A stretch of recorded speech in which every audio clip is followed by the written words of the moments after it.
mayores y queridos hermanas, assalamu alaikum. Buenas tardes. Hoy el tema de mi charla es Allama Iqbal.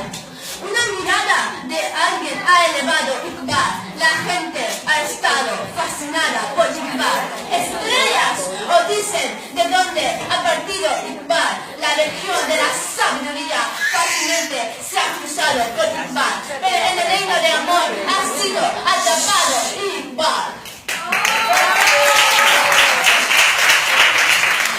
El día 9 de noviembre es el día y la fecha significativa cuando un niño tomó nacimiento en Sialkot y no solo cambió el gobierno de India, sino que infundió un nuevo espíritu entre los musulmanes del subcontinente.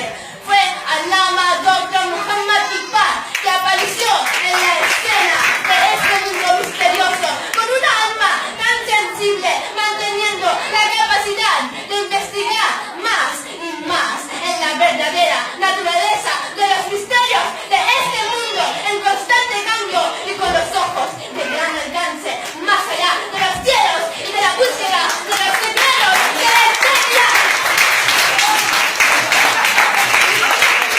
Iqbal, sin duda, se esforzó para despertar a su nación, que yacía indiferente, enredado en las cadenas de la esclavitud. Pero eso no quiere decir que no tenga simpatía para el resto del mundo. De hecho, él es el poeta del universo, el personaje central del universo.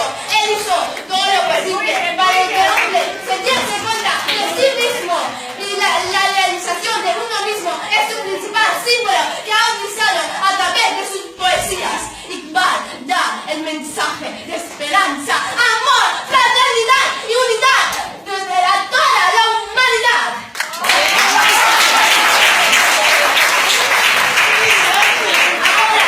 Será una buena política. Ahora, Será una buena política.